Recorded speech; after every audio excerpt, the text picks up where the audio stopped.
Hey guys, what's up? Th9 here from One Hive Gazette, here with the next video, and this is your Town Hall 9 Stoned Hobo attack strategy.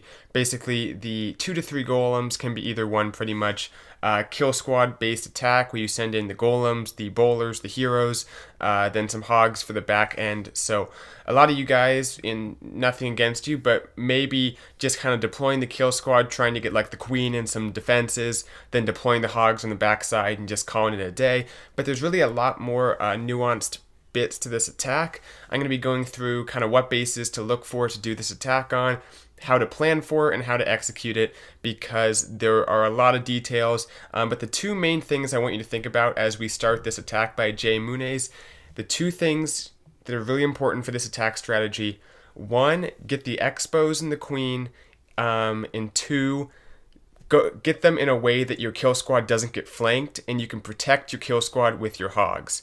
So that being said, I will explain it much more as we go through the next three attacks. This first one of the best Town Hall 9 Stoned Hobo examples in terms of technical deployment, planning, all that stuff that I've seen in quite a while actually. Fresh hit, all three of these are fresh hits, so not even knowing where the traps or the CC, all that stuff makes it better still. So this one, coming in, creating a wide funnel, and the first thing I said about flanking, you want to make your entry so that your kill squad's not going to get flanked. That's why you see super wide funnels being created now at Town Hall 9 on these Stoned Hobo attacks. It's not just for the bowlers. Of course, it definitely helps with the bowler funneling. It helps with funneling of all your troops, but beyond that, it's making it so they're not going to be flanked once they enter the base. You can see that he gets the defenses in this compartment right here. Got to pause real quick. And besides that, the cannon can't reach his place of entry. And these buildings are all non-defensive. They're not going to do anything to his ground troops. So he has nothing over there. On this side, that storage isn't going to do much. The archer tower is still kind of hitting it head on. There's nothing out here. So really the flanks, which is a term for the sides of where your kill squad's coming in, the stuff that your kill squad is missing to going like between, if that makes sense, the flanks, I don't know how else to say it, they're protected. So everything that's tanking is out in front. The bowlers, the queen, don't take much damage. They go through like the base in a straight line. That little dead zone, kind of weird double wall right there really helps segment things off. And take a look at how he sends his hogs in to reinforce his kill squad. That's how you want to send the hogs in. If that's the third point I want to make in addition to the first two, send your hogs in a fashion so they support your kill squad. So as soon as your kill squad engages part of the base, your hogs also get sent to that part.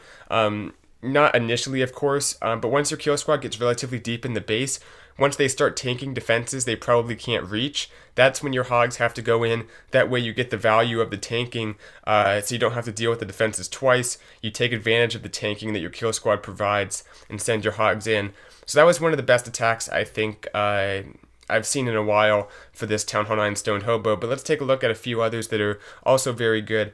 Going up to number 20 here, Living Pro, another good example. Remember, you want to get the expos taken out, and the reason you want to get the expos taken out is because, and taking out with your kill squad, not your hogs, is because they have a lot of hit points. It's a lot for hogs to deal with.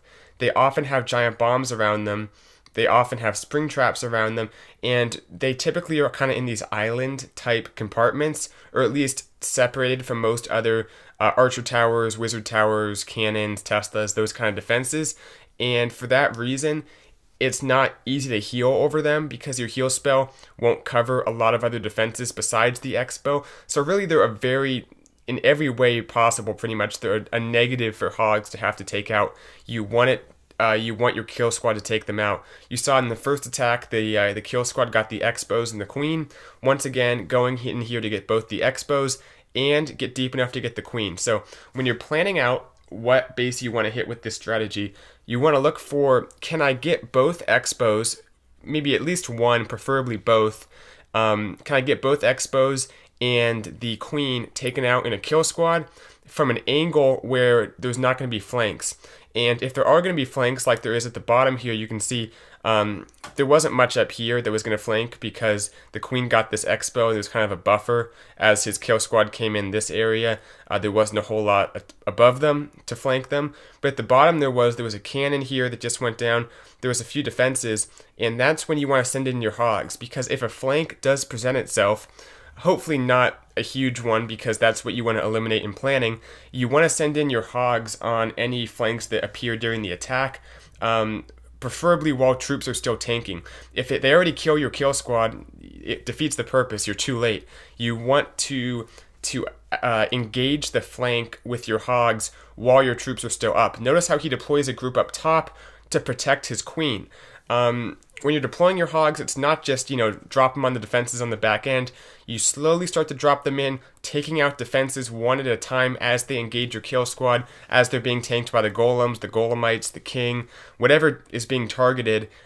Take advantage of that, because you'll be protecting your kill squad and getting free defenses taken out that are already being engaged by something else. You can overwhelm them rather than deploying your hogs on a defense that's not being engaged and allowing the base to operate at its full DPS potential. Okay, let's move on and take a look at one more attack here, number 26. I think if we can hop all the way down. Nope, that was the one we just took a look at. 25, yeah, Iceman. This one had one small hiccup, but besides that, very well planned out attack. Drops in a baby dragon, gets the Tesla actually taken out for free right there. Worked out nicely. Wait for his other troops to come in. This one was a good try, but couldn't quite get that trade. It was tough with the air defense right there, the queen there, and then the archer tower there. Probably would have needed 2 balloons, and because that archer tower is up, his king actually does walk. But besides that, the planning was good, and he still gets pretty solid value and gets what he wanted to get taken out. So here are the poisons. A little bit late on these poisons. Need to get them down much sooner, because there's so much value. There's the skeletons, both heroes, the CC troops, and you kind of drop them off to the left. Didn't get the king or anything, so kind of a panic poison, but not that big of a deal. So here comes the queen, drops the king in, but unfortunately the king does not go into the base right there. Guess the jump wasn't down quick enough. The golem does come back, so he's coming through, and take a look. He got the queen. Now he's going for one of the expos. It's difficult to get the queen in both expos, because those three the 2 expos and the queen are kind of in a triangle around the base, so we'd kind of have to take out the entire base in order to get all 3 of them. So he settles for 1 expo, which is fine. Notice how he sends in a few hogs here just to help out what's already being tanked. The expo does peel off onto one of those hogs, but for the most part, he's deploying them in a way to protect his queen. Right here, I think he might miss the ability. I can't remember. No, he gets the ability, but the queen does die, unfortunately. No way he can really get to that expo quick enough to take it out before the queen gets shot down. But he's deploying the hogs in the bottom, protecting his king. Then here's the main group. At a certain point in time, you gotta say, all right, I'm going for it, especially when you have a heal spell.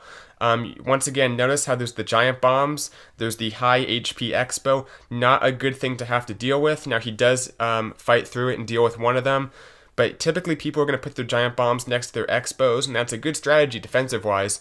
Not a bad thing for sure, but you want to try to overcome that and avoid it by getting those expos taken out with your kill squad. That's something that's not really talked about, and I want to make a big point of it, because I think you should definitely keep it in mind as you're attacking. Think to yourself, just to kind of summarize here, if you're looking at a base at Town Hall 9 and you're considering doing a HoBo, takes a little bit of instinct. Is this a good base for it? But once you start considering it, ask yourself, can I come at a way that I get at least 1, preferably 2 expos and the queen taken out? And can I come at an angle where I get those and I'm not going to be flanked? My kill squad's not going to be flanked. Maybe it means you have to create a bigger funnel. Maybe you have to come at a different angle, but try to make it so your kill squad's not going to be flanked, because when it is being flanked, when there's defenses kind of surrounding it, that's when your bowlers get targeted, that's when your queen gets targeted, and that's when your troops can kind of get drawn off to different directions. So make it so they have one straight path to go, and there's only defenses in front of them for the most part. once your troops do start to get flanked, because it might eventually happen as you get deeper in the base, or once they just get targeted by defenses in general deeper in the base, that's when you start with your hogs, because you want to start targeting defenses as they're already being distracted. That way you get some good value there, some tanking for free basically from troops that are already there, and that way your hogs won't get targeted initially, and then eventually if you have a heal spell and enough hogs, send in your main group, get whatever the last stronghold of the base is. But keep in mind, your hogs, their main purpose, at least initially, is to protect the kill squad, keep them up by taking out defenses that are targeting them. It's a win-win, and yeah, I hope that video helped. Thanks for watching. Let me know what you think in the comments below, and I'll see you guys in my next video. Bye, Th9 out.